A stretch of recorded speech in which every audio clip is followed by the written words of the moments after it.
రాకాలోకంకి స్వాగతం. ఈ కంటెంట్ మీకు నచ్చినట్టయితే లైక్ చేయండి, మీ బంధుమిత్రులకి షేర్ చేయండి. ఇప్పటివరకు సబ్స్క్రైబ్ చేసుకోకపోతే సబ్స్క్రైబ్ బటన్ని నొక్కండి, అదేవిధంగా బెల్ ఐకాన్ని కూడా నొక్కండి. జై హింద్ మిత్రులారా. రాహుల్ గాంధీ గారు ప్రస్తుతము సింగిల్ పాయింట్ మిషన్లో ఉన్నారు. ఎన్నికల సంఘాన్ని అప్రతిష్ట పాలు చేయడం, ఎన్నికల సంఘం మీద అవాకులు చవాకులు పేలడం, అబద్ధాలను పదే పదే చెప్పి వాటిని నిజాలుగా నమ్మింపచుట్టం. ఈ ప్రయత్నంలో ఆయన 7 తప్పులు చెప్తున్నారు. తప్పులు రుజువైన తరువాత కూడా చెప్తూనే వచ్చారు.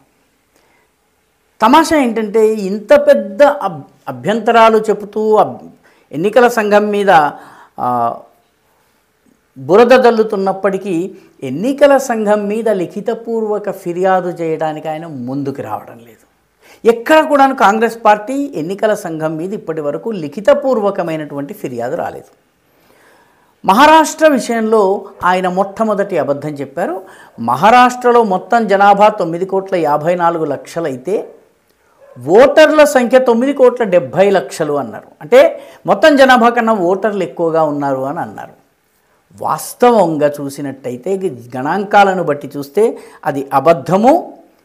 దీనిని అభ్యంతర పెడుతూ ఏ స్థాయిలో కూడాను ఓటర్ల కన్నా జనాభా కన్నా ఓటర్లు ఎక్కువ ఉన్నారని కాంగ్రెస్ పార్టీ ఎక్కడా కూడాను బూత్ స్థాయిలో కానీ అసెంబ్లీ స్థాయిలో కానీ లోకసభ స్థాయిలో కానీ అభ్యంతరం వ్యక్తం చేయలేదు. లిఖితపూర్వకంగా ఫామ్ డిలో అభ్యంతరం చెప్పాలి. ఆ రకమైనటువంటి పని కాంగ్రెస్ పార్టీ ఒక్క చోట కూడా చేయలేదు. రెండవది ఆయన చెప్తున్నది ఏంటంటే పోలింగ్ ముగిసిన తర్వాత 5 గంటల తరువాత పోలింగ్ శాతం హఠాత్తుగా పెరిగింది అని. వాస్తవం ఏమిటి?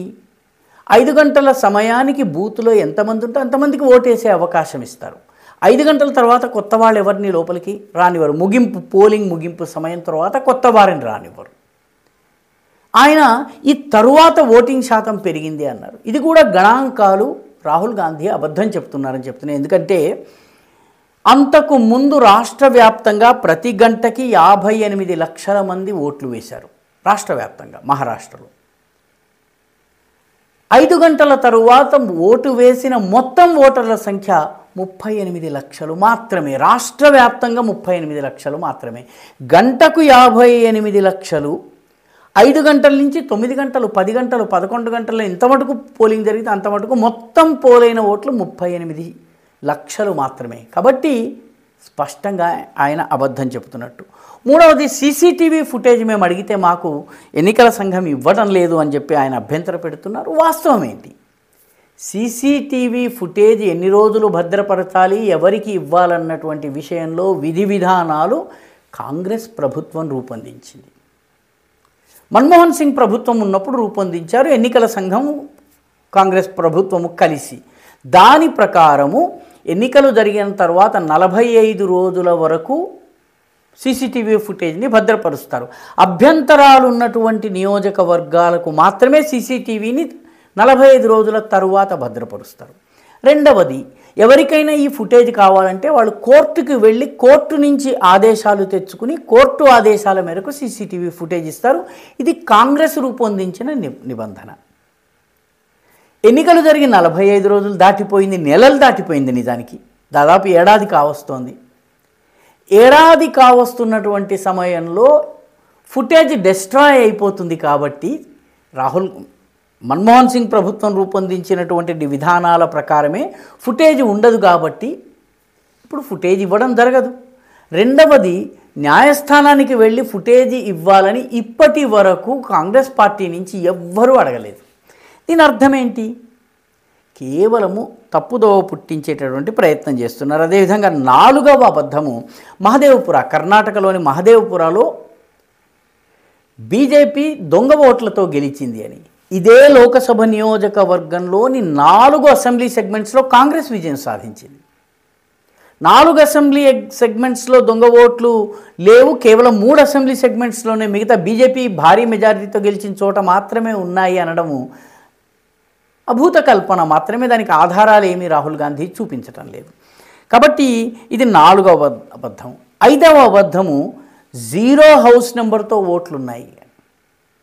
వాస్తవానికి జీరో హౌస్ నెంబర్తో ఓట్లను నమోదు చేసే విధానము 2013లో మన్మోహన్ సింగ్ ప్రభుత్వం ఉన్నప్పుడు ఎన్నికల సంఘం రూపొందించింది, ప్రభుత్వంతో కన్సల్ట్ చేసి. దీని వెనక ఉన్నటువంటి ఉద్దేశం చాలా మంచిది. ఇల్లు లేనటువంటి వాళ్ళు, అద్దె ఇళ్లలో ఉంటున్నటువంటి వాళ్ళు తమకు సొంత ఇల్లు లేనటువంటి వాళ్ళు, వాళ్ళకి కూడా ఓటర్ల సంచార జాతులు ఉన్నారు, వాళ్ళ పేర్లన్నీ కూడా ఓటర్లలో నమోదు చేయాలన్నట్లయితే హౌస్ నెంబర్ ప్రశ్న వస్తుంది. కాబట్టి అలాంటి వాళ్లకు హౌస్ నెంబర్ లేదు అని రాయాలి. కంప్యూటర్లో లేదు అనేది యాక్సెప్ట్ చేయదు కాబట్టి జీరో అని ఇవ్వాలి అని చెప్పి ఎన్నికల సంఘం నిర్ణయించింది. కాబట్టి సొంత ఇల్లు లేని సంచార జాతులు కానీ మిగతా జాతుల వాళ్ళు కానీ వీళ్ళందరి కోసము సొంత ఇల్లు లేకుండా వీధులపైన పేవ్మెంట్లపైన నివసిస్తున్నటువంటి వాళ్లకు ఓటు హక్కు కల్పించేటటువంటి ప్రయత్నంలో భాగంగా ఈ జీరో హౌస్ నెంబర్ని కాంగ్రెస్ ప్రభుత్వమే తీసుకొచ్చింది. సాధారణ ప్రజలకు తెలియదు కాబట్టి దీన్ని ఒక ప్రచారం చేసి ఒక అబద్ధాన్ని ప్రచారం చేసేటటువంటి ప్రయత్నం చేస్తున్నారు. అదేవిధంగా 6వది ఎస్ఐఆర్కి వ్యతిరేకంగా బీహార్లో ఉద్యమం. ఇప్పటి వరకు ఒక్క అభ్యంతరము కాంగ్రెస్ పార్టీ నుంచి కానీ ఏ విపక్ష పార్టీ నుంచి కానీ లిఖితపూర్వక అభ్యంతరం నమోదు కాలేదు. కానీ ఎస్ఐఆర్ పైన బీహార్లో జరిగినటువంటి స్పెషల్ ఇంటెన్సివ్ రివిజన్ పైన ఆరోపణలు మాత్రం వెల్లువెత్తుతున్నాయి. రాహుల్ గాంధీ చెప్పినటువంటి మరొక అబద్ధం ఏంటంటే గుర్కీరత్ సింగ్ డాంగ్ అని ఢిల్లీలో ఒక ఓటర్ ఉన్నాడు, ఆయనకి 4 చోట్ల ఓటు ఉంది, ఆయన 4 చోట్ల ఓటేశాడు అని చెప్తున్నారు.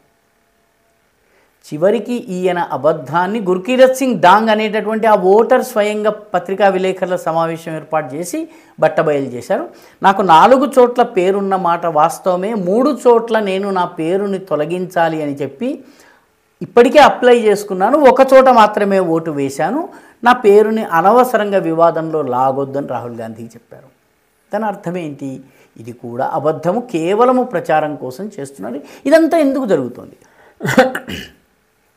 దీని వెనుక కారణం ఏంటంటే ఎక్కడెక్కడైతే అమెరికన్ డీప్ స్టేట్కి అధికార మార్పిడి చేయాలి, అప్పుడున్నటువంటి ప్రభుత్వాన్ని పడగొట్టాలంటే అక్కడ ఎన్నికల మీద ప్రశ్న చిహ్నాలు లేవనెత్తారు. పాకిస్తాన్లో అలాగే లేవనెత్తారు, బంగ్లాదేశ్లో అలాగే లేవనెత్తారు, బోల్సనారోకి వ్యతిరేకంగా బ్రెజిల్లో అలాగే లేవనెత్తారు. ఈ రకమైనటువంటి ఇది వాళ్ళ standard protest format.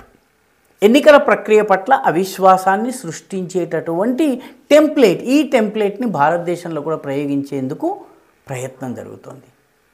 Rahul Gandhi తన డేటాని దేని మీద ఆధారపడి చేస్తున్నారు? ఇటీవలి కాలంలో ఆయన చాలా పెద్దగా వాదించినటువంటి విషయం ఏంటంటే మహారాష్ట్రలోని కొన్ని నియోజకవర్గాల్లో లోక్సభ ఎన్నికలకి అసెంబ్లీ ఎన్నికలకి మధ్య 40% కొత్తగా ఓటర్ల పేర్లు నమోదయ్యాయని చెప్పి వాదిస్తున్నారు. పవన్ ఖేడా కాంగ్రెస్ పార్టీ ప్రతినిధి, ఆయన కూడా దీని గురించి మాట్లాడారు. వీళ్ళందరూ బేస్ చేసింది ఎవరి మీద? Centre for study of developing society CSDS అనేటటువంటి సంస్థ డైరెక్టర్ అయినటువంటి సంజీవ్ కుమార్ అనే వ్యక్తి అందించినటువంటి గణాంకాల ప్రకారం, ఆయన ఇచ్చినటువంటి గణాంకాల ప్రకారం రామ్టేక్ అండ్ దేవ్లాలీలో లోకసభలో ఉన్నదానికన్నా 40% ఓట్లు తగ్గినాయి. అదే పక్కనే ఉండేటువంటి నాసిక్ వెస్ట్ హింగ్నాల్లో 40% ఓట్లు పెరిగాయి. కాబట్టి అక్కడివి తగ్గించి ఇక్కడవి పెంచి ఇక్కడ సీట్లు గెలుచుకుంది అని ఆయన ఆరోపణ.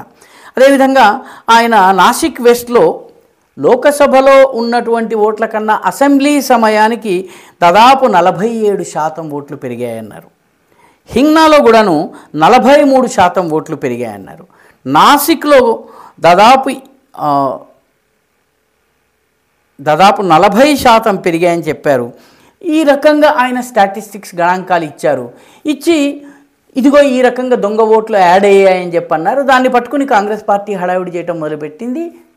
అయితే ఎన్నికల సంఘం ఇచ్చినటువంటి డేటా ప్రకారం అక్కడ ఉన్నటువంటి ఓటర్ల జనాభాని లెక్క చూసి వివిధ సోషల్ మీడియా హ్యాండిల్స్ కానీ ఎన్నికల సంఘం కానీ క్వశ్చన్ చేసేటప్పటికి 48 గంటల లోపల ఈ సంజీవ్ కుమార్ అనే డైరెక్టర్ ఎవరైతే ఉన్నారో CSDS డైరెక్టరు, ఆయన తన గణాంకాల్ని వాపస్ తీసుకుని కూడికల్లో పొరపాటు జరిగింది, నా సిబ్బంది పొరపాటు చేశారు, కూడికలు రావు మా వాళ్ళకి, అమాయకులు పాపము, వాళ్ళు తప్పు చేశారు, అందుకని నా ట్వీట్ని నేను విత్డ్రా చేసుకుంటున్నాను. ఈ ట్వీట్ ఆధారంగానే మొత్తం పోరాటం. ఈ ట్వీట్ విత్డ్రా అయిపోయింది. ఎందుకంటే దానిలో తప్పులు ఉన్నాయని చెప్పి ట్వీట్ చేసిన వ్యక్తి చెప్తున్నారు. పైగా ప్రజలకి ఎన్నికల సంఘానికి క్షమాపణ చెప్పారు, ఎందుకంటే కేసును ఎదుర్కోవాల్సి వస్తుంది. కానీ దాని ఆధారంగానే రాహుల్ గాంధీ సార్ ప్రచారం చేస్తున్నారు, సర్వీకి వ్యతిరేకంగా ప్రచారం చేస్తున్నారు, ఎన్నికల సంఘాన్ని ఏకంగా బెదిరిస్తున్నారు. కాబట్టి 7 అబద్ధాలు చెప్తున్నారు. రాహుల్ గాంధీని మనం అడగాల్సిన ప్రశ్న ఒకటే, సార్ ఏమిటిది? ఈ వీడియో మీకు నచ్చినట్టయితే లైక్ చేయండి, షేర్ చేయండి, ఈ ఛానల్కు సబ్స్క్రైబ్ చేయండి, మీ అభిప్రాయాన్ని కమెంట్ల రూపంలో తప్పనిసరిగా పంపించండి.